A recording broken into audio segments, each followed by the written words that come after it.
write on. It's called Postcard from the Future. And it's a simple practice. You just basically, I give them the form, the document, and it basically says, project 10 years into the future or 5 or whatever it is. And now put yourself there. Welcome to the Phase 4 podcast, inspired by Vishen Lakhiani and Ajit Nawalkar, co-founders of EverCoach, a division of Vine Valley. In this podcast, we speak to coaches and creatives about where they were, where they are, and where they are going. This is an intersection of what we focus on expands, and your story is your superpower.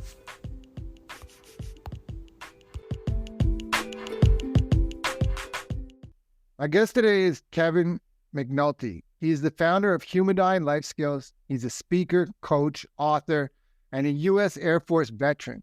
He's also the host of the Grow Yourself podcast, and today we're going to talk about that and much more. Kevin, welcome to the podcast.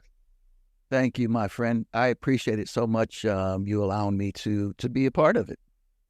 Yeah, I love it. I love what you're doing. We're doing very similar things, so my listeners are going to end up loving your show as well, which is awesome. And I was just telling you off air about when I viewed your website, I just saw something so beautiful, the layout and the idea, especially for a business coaching, going into corporations and teaching. And I think that might be a good place to start. There's tons of business coaches out there, and I think the business coaches are looking for their own niche as opposed to looking at what the corporations and customers want. Yeah.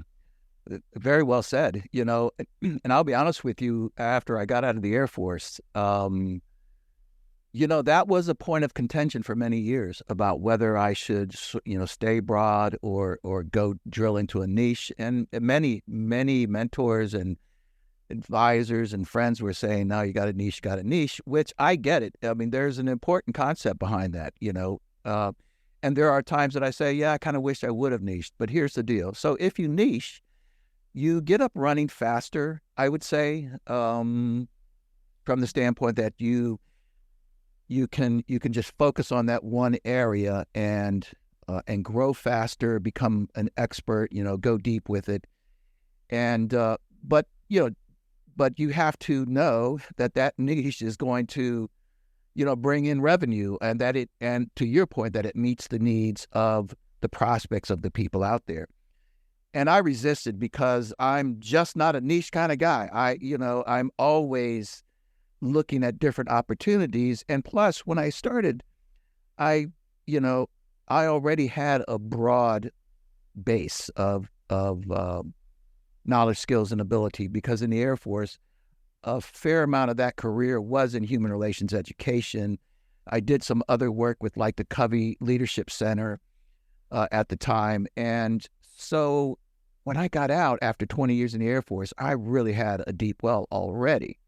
The thing is that, I get into this place and I'm like, okay, somebody would, I would think about this and I'd go, man, I can do that. That's right in my wheelhouse. And then this, that, and the other. So just sort of by chance as I went along, I couldn't decide on a niche because I'm so interested in so many different areas.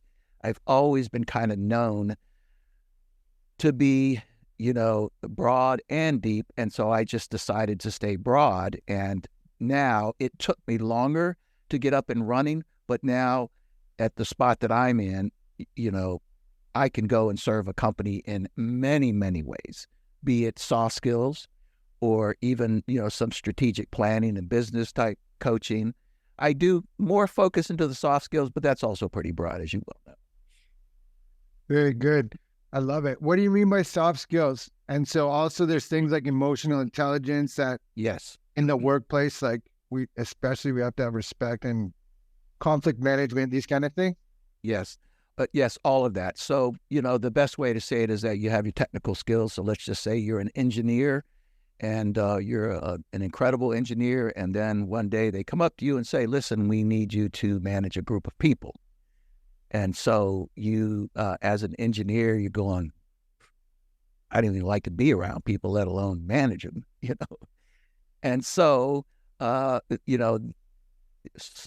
that's where the soft skills come in, whether it be leadership, as you said, it could be anything from emotional intelligence to team building to communication, all those sorts of things. So it's what we call the people skills. Beautiful. I learned in business coaching certification, the guy said, he just kept drilling it in the whole time. He said, we coach the person, coach the person, consult the problem, like two separate things. Like the company knows its own numbers and revenue. We're not there to that. We're there to coach the leaders, the teachers, and share that part of it. I'm not sure how you feel about that, if that's accurate or not. I mean, I guess I would say it's not true, but, I mean, it is true. I guess I'm hesitant to sort of narrow it down or oversimplify it. I'm not suggesting that you did, but yeah, I would say that's generally speaking true, that you coach the person and you consult the problem. As you well know, as a coach, when I enter into coaching agreements, it's a collaborative process. Process by where you are trying to understand what that person's problem is, if you want to put it that way, or you could say their goal or the result that they're looking for, and then just move on from there. But I use a bit of a hybrid model, so I don't get too focused, JP, on sort of those two areas. I just dive in and the drill. What's going on and how can I help you? Yeah, meet the client where they're at, right? Meet them where they're at. That's a very important point that you're bringing out there. That took me a while to really drill in on that. I remember when I first started coaching, I was very nervous going into these, and I still and already had really just a tremendous amount of expertise, but I found myself, wanting to structure the coaching session in a certain way, which I'm not suggesting it's necessarily wrong. I think it's good for people that are starting out, but really what worked well for me are simple questions. Like I just said, well, I think your podcast, I believe you introduce it in this way, where have you been, where you at, and where you going, right? Yes, sir. Though that's your basic model of coaching right there.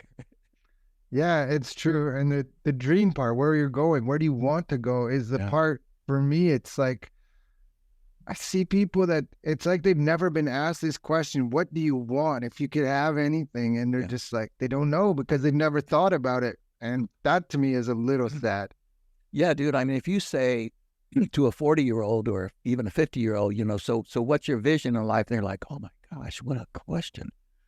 I'd be like, dude, you've never thought about it? I mean, is that really that unique of a question?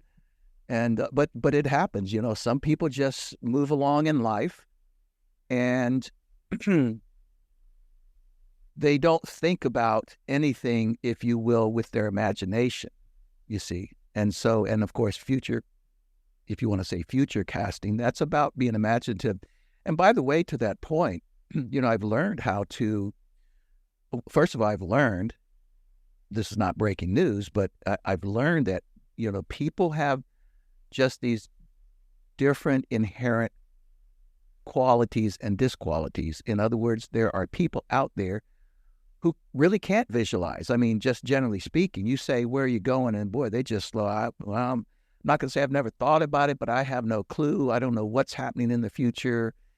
And so if I spot them, then I try to take them through some activities to make them think in an imaginative way, if you will. For instance, I have one, I guess you could say, activity that I typically ask them to use and write on. It's called Postcard from the Future, and it's a simple practice. You just basically, I give them the form, the document, and it basically says, project 10 years into the future or 5 or whatever it is, and now put yourself there. Now, right now, as you're sitting there, act as though you are 5 or 10 years into the future. How different would your life be? What would it be? And so they have to start thinking in those terms, and that kind of opens up the creativity a little bit, because they're forced to think as though they've already been there 5 years. And I've done this in many workshops, and cracks me up because we invite people to come up and read their postcard, and some of them are just hilarious, to be honest with you. One lady said, yeah, and you have to write it to somebody as well. So it might be, okay, dear JP, here it is, 10 years later since I did this workshop, and Joey and I were living on the beach, in a tent. Y'all are welcome to come, but bring your own towels. I mean, it's just... That's awesome. Creativity, there's a word, right? Yeah, man. It's something that we all are born with, and then over time, these archetypes just drill it out of us, the parents, school, church, whatever it is. Yeah. And then that's part of the reason I think people aren't dreaming. But I think that whole first 10 minutes there wraps it up back to the niche thing, where the niche is good for the individual. Maybe it's good for the coach to learn about themselves.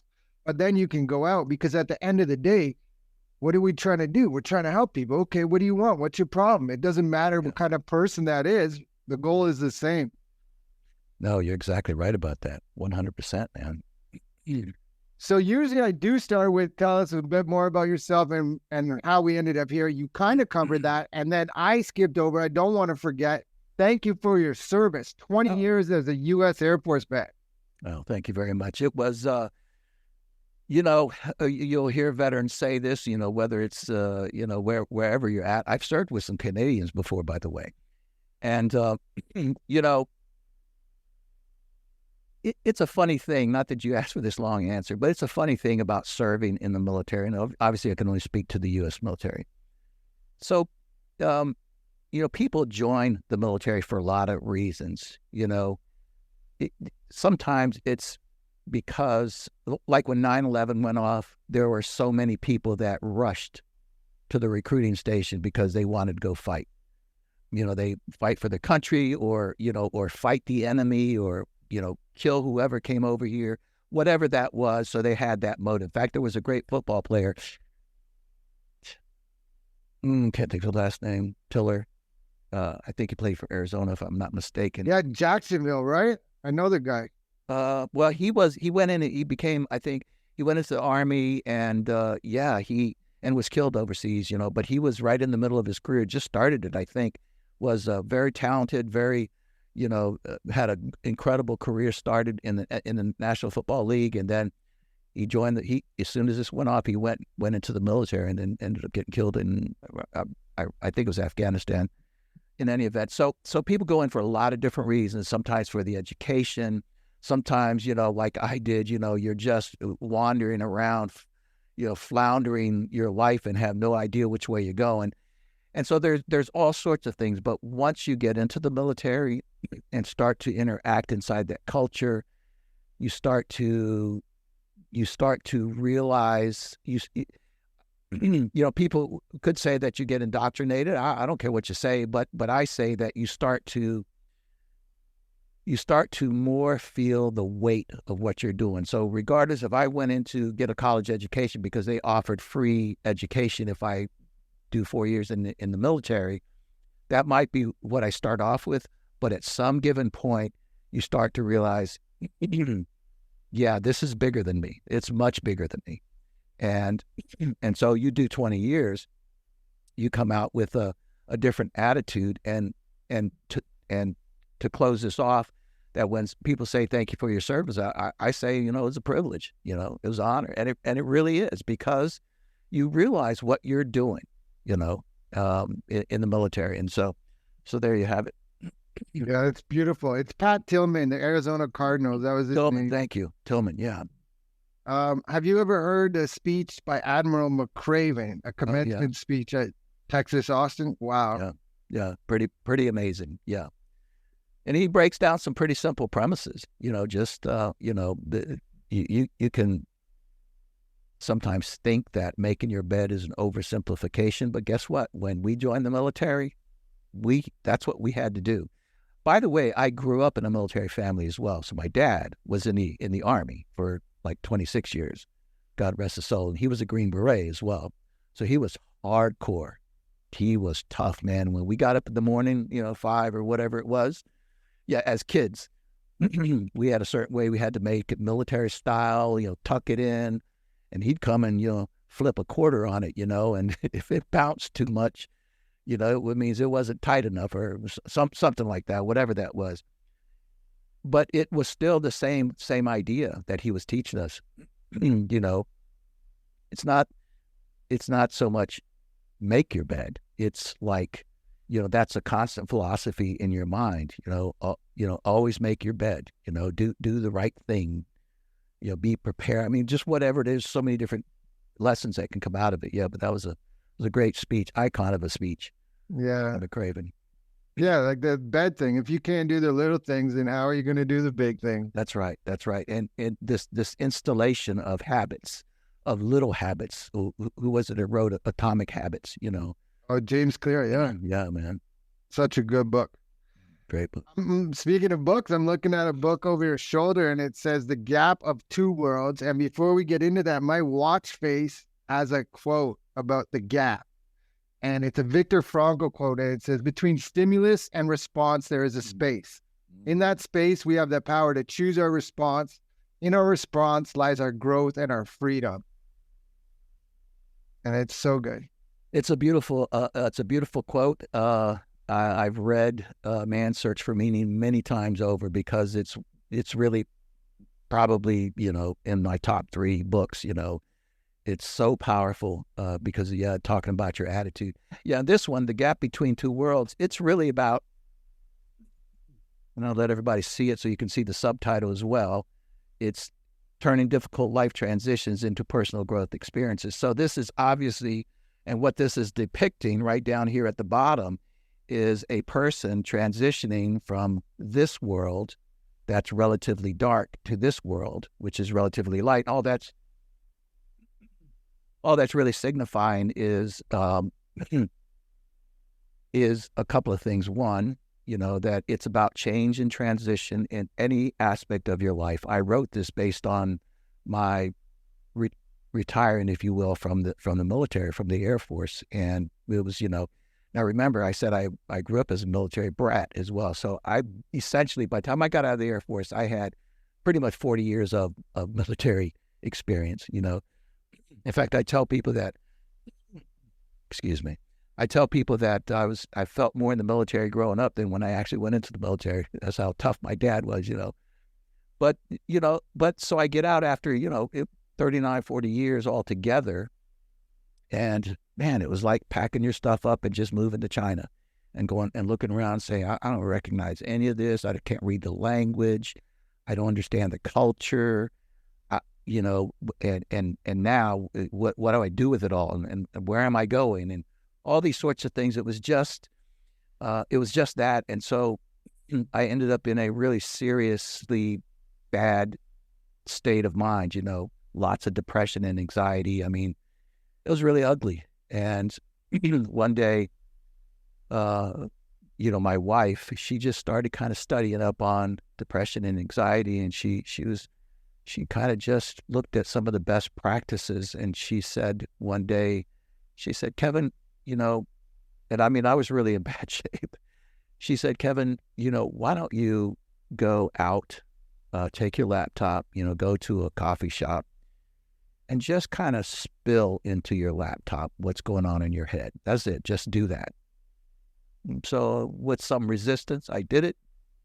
And then I did it the next day, and then the next day, and the next day, and over a period of time. Now, you have to remember, what's interesting about this scenario is that the work that I did in the Air Force, in human relations and personal development and professional development, I mean, it was just a big body of work that I had done. Plus, I started studying Tony Robbins when he first broke out, man, back in I think it was the early 80s when his name was Anthony.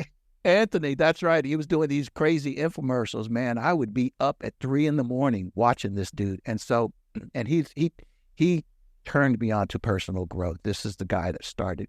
And then I started reading all the rest, Wayne Dyer and Stephen Covey and the whole rest. So by the time I came out of the, and by the way, so in my work in the Air Force in human relations education, essentially I also trained people, and I advised and I coached people on a variety of human relations issues with people issues with the idea, including, by the way, diversity, inclusion, civil rights, equal opportunity, all of this kind of stuff.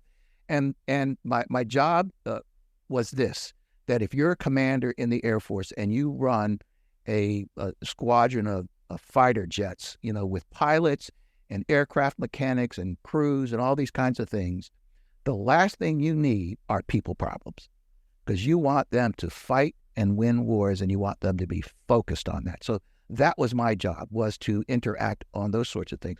My point is by the time I got out of 40, I was pretty much an expert. I mean, I don't know how you can be an expert in human relations, but, let's just say relative, I really had a deep well of understanding of human relations, soft skills, personal development, all these sorts of things. And now I'm in this massively stuck spot where I'm depressed. I've got anxiety. I mean, I'm talking about full-blown crying and didn't want to move, and my back started getting all kinds of problems because of the stress. And so I go out and I start just offloading everything in my brain into the laptop, but just no direction, just started spilling. And what I found out after doing that for a couple of months, that on the one hand, I was a coach. On the other hand, I was the client. And I was not aware of that I was doing this, but I was drawing in on all of the stuff that I had learned and also embedding it in this text that I was writing. And so after a couple of months, I remember I took it on a USB drive over to an office place. I said, could you print this out? They did. I took it home. I said, listen, I thanked my wife for just being practical about this and really helping me get moving, just move. And so I said, so here you can read this and, just whatever, just feel like reading, you can see what's been on my mind. And she read it. And then the next morning she got up and she came up to me and she said, Kevin, you've been talking about writing a book for a long time. This is it right here. Wow. Yeah. And that's how it unfolded right there. Still took me 5-7 years almost to write it, but it's real. It's not, it's not just, I didn't just throw it together. And so it talks about the notion that in every change and transition, as you well know, JP, as a coach, there's change, which is sort of the event, and then there's the transition. So the change can be pretty instantaneous, if you will. Your wife or your husband walks up to you and says, hey, I hate you. I never liked you for 20 years. I'm leaving. Boom. That's the change. And then comes the transition for the other person, that they have to get to another world, whatever that world is. So the gap suggests there's the old world and the new world. And then in between the gap, there's a foggy zone. There's a space between the two worlds. And so you leave the old world and start to venture into this journey to get to the new world, but kind of to the point that we talked about earlier, which is which almost just coincidental or maybe not, is the idea that people get into the gap. It's a very, very, very difficult situation, but they don't know where to go. Where am I going with this? What my husband, I was married. I was doing a workshop. Actually, a lady walked up to me during a break. She said, the reason why I'm here is because about 6 months ago, I think she said, my husband came home from work. He walked up to me. He said, hey, I just don't like you anymore and I'm leaving. And he left. She said, 33 years of marriage. She said, listen, I didn't think I had like the perfect marriage or even a great marriage or I just thought it was okay, we're raising our kids and all that. She said, but I did not know we had such problems that he would just up and leave. And I said to her, I think, wow, that must have been dark. And she goes, it's been very, very dark. But the whole point is then, as you described the gap, so, I could, without even asking her, I could already imagine what she was going through and why it was so dark. And that's what the foggy zone is, that you get into this place that, especially if you get deeper into the transition, you can't go back. And it's an unfamiliar life in some ways. So imagine you're standing in the middle of a big fog and the old world's behind you, new world's in front of you. This is the problem, is that when you turn around, you really can't see the old world anymore either. I mean, you're almost just still in a state of shock, and you can't recall, was it good, bad? I don't know. But then you turn around to maybe where you're going, the new world, you can't see that either. Why? Because there's no clarity. You have no clarity about what's going on, and all the motions and psychology screws. That's part of what the foggy zone is. So the idea is, which is what my wife did, is to push yourself through the foggy zone, and using that metaphor, the fog begins to lift. So beautiful. And Wayne Dyer calls it gap as well. You were saying Wayne Dyer. So this is, even if you have a perfect blissful marriage right now, you can look at COVID and the first couple of years or the first 2 months, depending on where you live on the planet. And yeah, you can't really remember, like you can think you can remember what the world was like, or September 11th, right? You can think you remember what the world was like before that, but you can't. And I think the tip about there's a guy named Tucker Max. He's like a writing coach, a writing teacher, and he calls it the vomit draft. When you're trying to get your book out, is the vomit draft.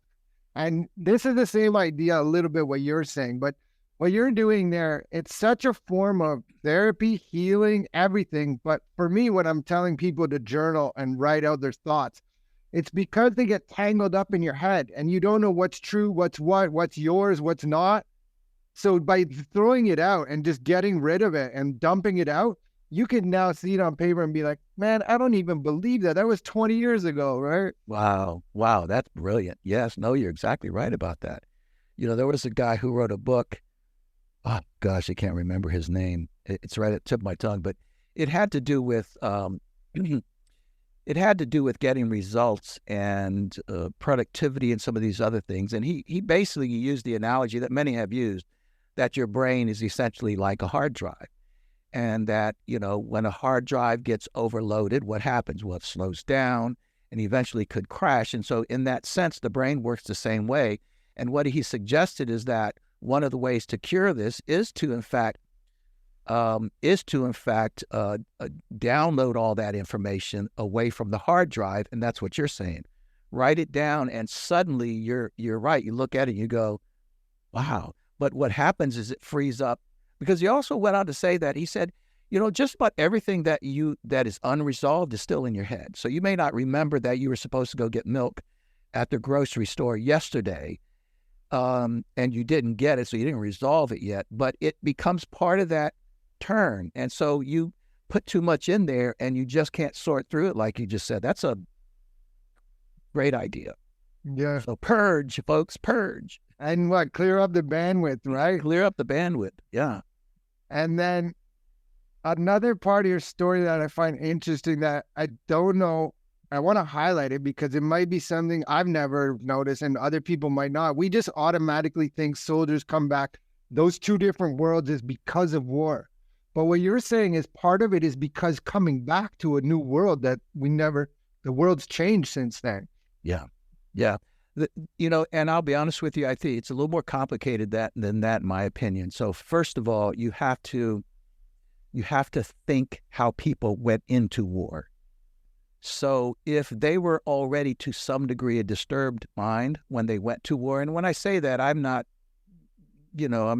suggesting anything, or of course you could say you could say a person who has no has relatively no emotional intelligence, let's put it that way, or something like this. So they go to war and then suddenly they're impacted by what's happening over there, and you see that mind comes with it. It's not, if you go there with a reasonably balanced childhood, a good head on your shoulders, you still could come back with PTSD, but it's a different form of things. Like it's a different, it looks different in my way of thinking. So I think that's the first thing, is it's very important to understand that. And the second thing is that what I believe it gets to the heart of PTSD is that the things that people witness, it goes deep into the soul. It's not just I saw somebody get shot. Think about this, and my dad talked about this in Vietnam. His time in Vietnam, not until later, very later in his life. But he said, you could love kids all you want. You could feel like a real, male with testosterone who believes that you got to take care of women. You can have all of those deep beliefs, but the moment that you see a young child at about 6 years old walking up to a group of people and pulling the plug on a grenade and killing them, you'll never trust a kid again. I mean, it's that I might have made that a little bit too stark. You know, or a woman comes up pretending she's pregnant and unleashes a bomb or a grenade or something like this. You see, that kind of stuff goes deep, and it's not like, and especially the Iraq, the Gulf War, and Afghanistan, all of these, man, some of these people went back, 6, 7, 8 times and witnessed this over and over and over. And so they come back to their real world, and their mind could be something as simple as, pardon my French, but you might just look around and say, you know what, all you people in this society are just full of shit. You just have that attitude. Y'all don't know what's going on. You see the intensity behind it. And so that's suggesting something's happening in the back of their head. Something happened to shift the way they think about just society. Imagine somebody complaining. I remember I took my daughters down to Nicaragua on a mission trip, church mission trip. My oldest daughter, she was probably 15, I'd say. She came back, and it was on fall break. She went back to school after we went there. And of course, Nicaragua is, like second most impoverished nation, compared to, I think Haiti is the first in this hemisphere. And so we get back, and she goes to school and comes home from school one day, and I see her, and she was obviously in a very foul mood. I said, Christina, what's going on? She said, Dad, I went back to school, and I just can't believe the things that people complain about. You see where I'm going? And that's a little shift in the mindset right there. Now imagine coming back from war and witnessing what they witnessed. And that's why it becomes such a struggle. And then now you're questioning humanity, you're questioning all sorts of things. You're coming back now to the real world, and you're going, who am I? And where am I going? Well, what's up? And they have no idea. That person who's struggling with that. Yeah, that's a whole new world again. It's a different form of the hero's journey where there's just ordinary, and then everything's different. Everything's different. And then the space in between, there's got to always, well, not always, but there's got to be some resistance there, partly because it's unfamiliar, but partly because even if you don't like the old world you came from, it's familiar. And if you could kind of go back. You are nailing it right there. You're exactly right. In fact, it's hard. You can't, let's say, let me just make the statement, but I can't make it concrete because, there's a lot of things that are involved here, but you can't really go back to the old world. But what people do tend to do is go back to a very familiar version of that old world. Here's a great, maybe, example. So I noticed a lot of people, this was back then, it probably changed a little bit now, but when people were getting out of the military, couple of things. I remember when I was a young sergeant in the military, I went downtown, I was in my military clothes. I walked into like a hardware store or something like this, and it was in one of those larger stores, but back in the hardware department. And a guy walked up to me and said, can I help you? And I would have been probably in late 20s then. He was probably 45 or so, I don't know, 50 maybe. Can I help you? And I said, I'm looking for this, that, and the other. He started off just like this. So I'm looking, and he's standing there and just launched into, he says, yeah, I was out at Canon for, X number of years. He said, I was a superintendent of XYZ. It was a pretty high ranking. And he said, now, and look at me now. He said, I supervised 900 people. And he was just angry and started complaining and all of this kind of stuff. And I remember, JP, exactly what I thought. I said, when I get out of the Air Force, I do not want to be like you. I do not want to be like that, because first of all, he did not understand himself nor what his capabilities were. If he spent probably 25 years in the military, his skills were probably off the charts, but there was something else going on with that. So he just got angry, and Here's the other part of that story. What often people do when they spent a number of years in the military, they could have been in a job that they really didn't like that much, but it worked for them. I mean, they stayed as in did whatever they did for 20 years, 25 years. And then they're excited to get out and start a new life and really recreate their life, become an entrepreneur, whatever it is they decide to do. They get into the gap. They leave the old world. They get into the gap. They start this journey, and it freaks them out. And what do? They end up going back to the old world, if you will, but they do the same job as a civilian. You see what I'm saying? Oh, yeah. Because we hear this in marriage all the time, right? You get a different partner. It's the exact same partner and the same tendencies over and again. And 100%. Wow. 100%. Yeah, it's crazy. And so maybe we can shift it now more to what you do in the corporate world, teaching people, going into offices, and then move over to the podcast. Well,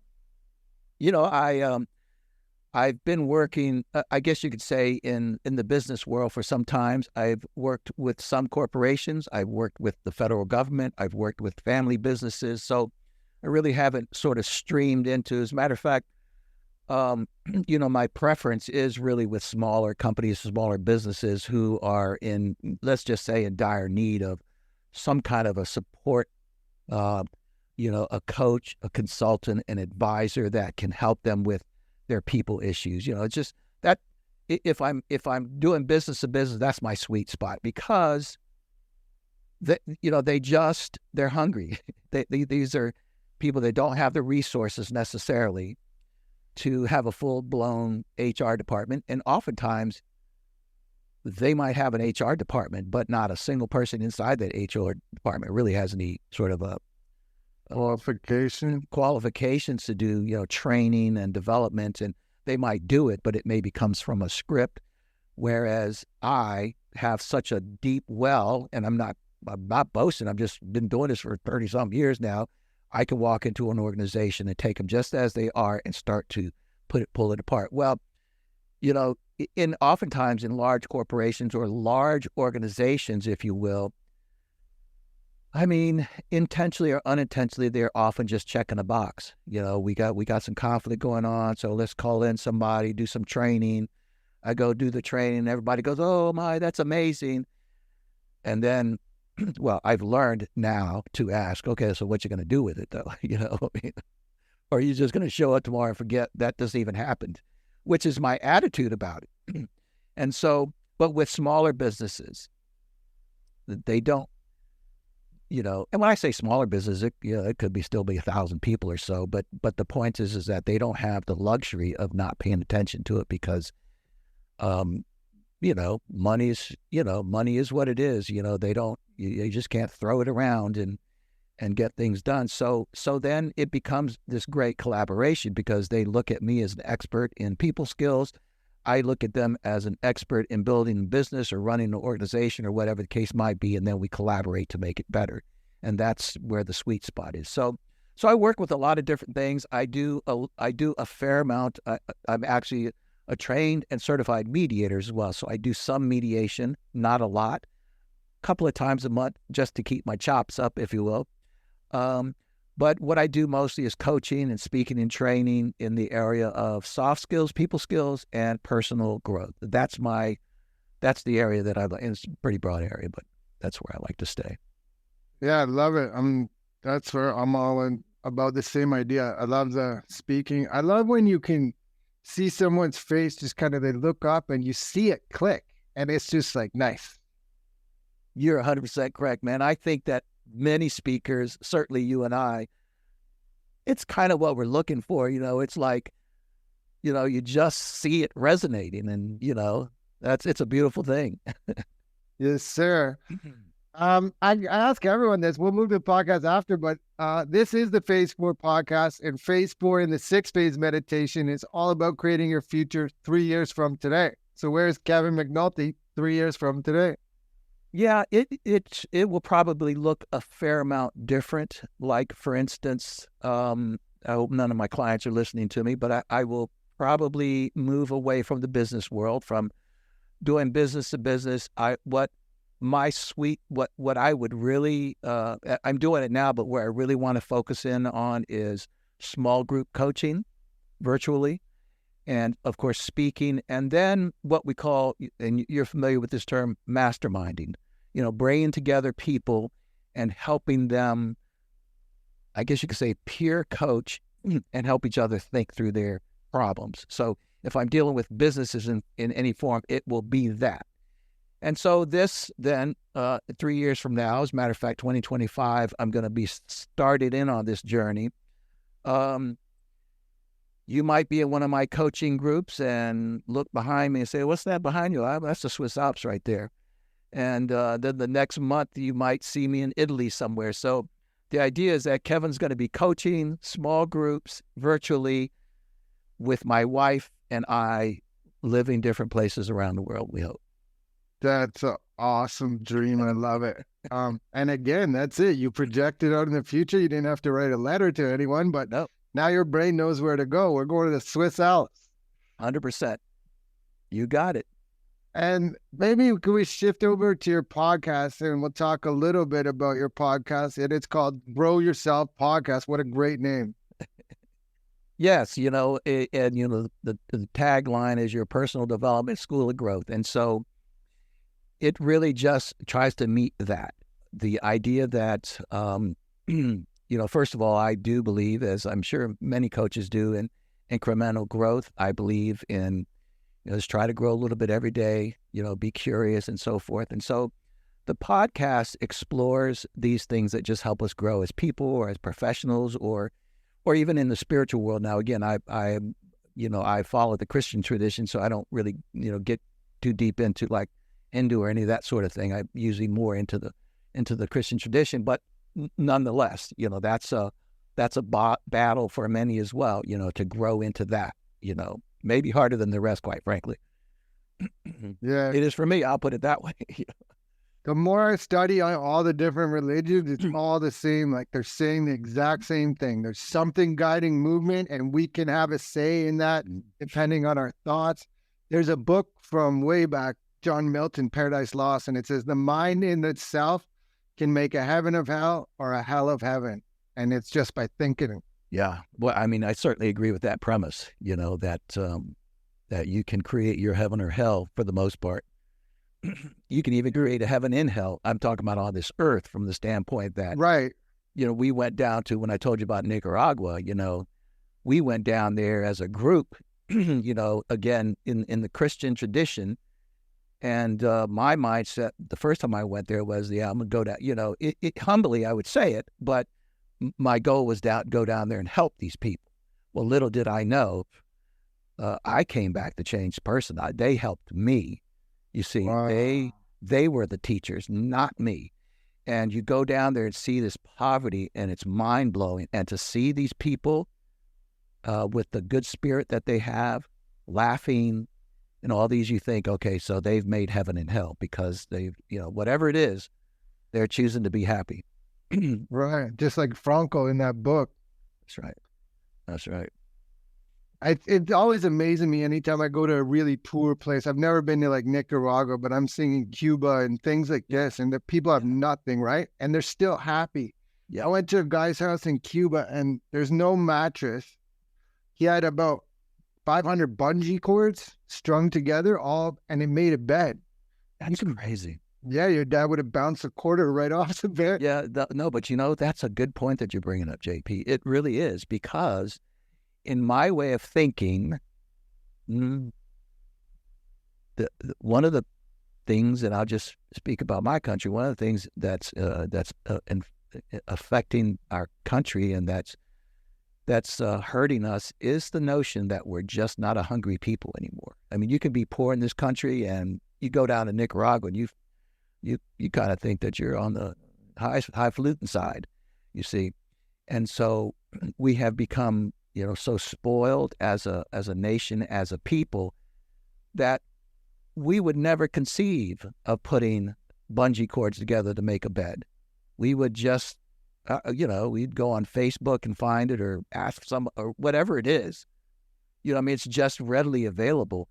But in addition to that, I remember Brian Tracy. If you know Brian Tracy, right? I remember listening to a cassette tape. Thank you very much. And he was talking about, remember exactly what it was. Probably about goal setting or something like this, or motivation. Man, this was back in the 80s, I believe. It could have been the early 90s, but I believe it was back in the 80s. And he made the statement and he wasn't stating this in sort of a negative fashion, but he was essentially saying, keep an eye on the Chinese, because the Chinese, they're smart and very, very hungry. And he didn't mean in terms of food. He said hungry to learn and grow and change. And here we are. You see what discipline too, right? And disciplined as well. I assume, I've never been to China, but it does appear that most Chinese that I run into have a bit of are pretty disciplined. But the point is that too much of a good thing, man, can make you very apathetic and spoiled, and shift your state of mind to where you don't have to think anymore. You don't have to be creative. You don't, and it's a problem, I think. But I'll just leave it at that. It's true. We're so blessed, right? We just we only get very granted that we just go in. There's milk in the fridge or whatever it is. And Tony Robbins actually is the one. I hear him saying this now. Like, tough times make tough people. Tough people make easy times. Easy times make weak people. Weak people make tough times. Very well said. No, that's 100% correct. As we begin to wind down, if this episode resonates with you, please like, subscribe, share, and follow, and reach out to Kevin, especially if you're looking in the corporate world, but even just life coaching. Go check out his podcast. He's doing so many things, the book. Definitely reach out to Kevin. And I guess kind of as we wind down, I'm thinking, listening to this conversation, you would be like, to me, seeing one of the top best people to coach veterans coming back. But I don't hear that you're saying that at all, that you do that or you have any interest in. Well, I have many, and I still do. And typically that's just a pro bono type thing. I don't go out looking for them, but if I come across them, so I've coached and mentored actually quite a few veterans, you see. Yeah. It's not part of my business model. I got you. So yeah, it's that brother thing. That's right. And you got it. It's huge because, man, you're the most qualified to do that. Like, yeah. So I love doing it. I really do. They're and I will say this, that I think, this is going to resonate with you and your audience, that if you become, if you're getting coached, this is just kind of coming out of thin air, but if you're getting coached, if you don't approach your coach with a curiosity and hunger, it's not going to work. It's just not going to work. And so this is one of the things I enjoy about working with veterans, is that they're often in the gap, and they're hungry and they're curious, and they become some of the best clients because they are serious about where they're going. Where I've worked with people in the corporate America that are less that way. They just want to have to be there sometimes, right? Yeah, so there you have it. Go take the training. Yeah, I know. So be a good client. Yeah, curiosity. It's not even that. That's for to combat any depression or anything like that. If you're curious about life, then life's going to be more exciting, and the vitality will be there. Your zest will be up, and all of it. You nailing it, man. I think maybe I always let the guests just take it wherever they want as we wind down. And just so if you have something to sell it, a message of hope or inspiration, or maybe something I didn't cover. Well, this is always a challenge, because the first thing that comes to my head are about 2,000 things. So I can't come down to one. I will say, there's if I were to just give a tip to somebody maybe going through transition, probably one of the things that I like to use is this quote. I don't even know who said it, but that if you're going through hell, keep moving. And to me, that was one of the biggest, simplest things. And keep moving can mean a lot of different things, but keep moving. Don't just stand still and lose yourself and so forth. So, and listen, people can just find me at humadyn.com, HUMADYN.com. I'm on, Kevin McNulty Speaks. I'm on social media, all those places. feel free to reach out to me, and even if it's just to have a nice cup of coffee like this, JP, man. I got to tell you, this I love your style, love your spirit, love your deep well. My goodness, I appreciate it so much. Thank you. I appreciate that. We'll definitely put all those links in the show notes. Usually my final question is, how can people reach you? But maybe we can go somewhere else. So maybe I'll throw out, since you're Christian, a quote, and then maybe let's see if you have another quote. But Jeremiah 29:11, for anyone who's trapped, anyone feeling depressed or hopeless, Jeremiah 29:11 says, "For I know the plans I have for you, says the Lord, plans to make you prosper, plans to give you hope in a future." So if you know that, and if that resonates and you believe that, then you have nothing to worry about. Oh, it's beautiful, man. Wow. Goodness gracious. You're 100% on it. You're nailing it. And you're hitting on so many different things that, I listened to JFK. I mean, to Robert Kennedy Jr. And I listened to a podcast. I think it was on Lex Fridman, if you've ever listened to him. And he was talking about how he came to his faith, to his Christian walk. And I didn't know this, at the very least, he was an agnostic and maybe even an atheist. And he said he came to some point in his life that he just said, I don't know if this is real, but I'm going to kind of pretend like I believe in God and act from there. And when he talks about this from that point on, it's absolutely life-changing my way of thinking, because he said, and the more that I saw this and believed it, the more I understood it, the more, and then it moved him into faith. And I think his whole point was that what it offered him, because he's been through a few struggles, what it offered him, the bottom line was hope. And to me, that's what, in part, that statement suggests out of Jeremiah, and that the faith in God is all about, that it gives you hope. And hope is worth a lot of money. If you have no hope, I think you have nothing. So, well stated, my friend. Beautiful. I love it. My life was totally different. And one day I said, God, if you're listening, I will spend the rest of my life helping people if you can help me here. And he did. And so now I am. And he did, and now I am. That's beautiful, man. All right. Well, Kevin, I am so grateful. This conversation was awesome. I love the way you're doing, and thank you. I look forward to connecting again. Thank you so much. Thank you, JP. Completely my pleasure. Thank you. Right on. It's called Postcard from the Future. And it's a simple practice. You just basically, I give them the form, the document, and it basically says, project 10 years into the future, or 5, or whatever it is. And now put yourself there.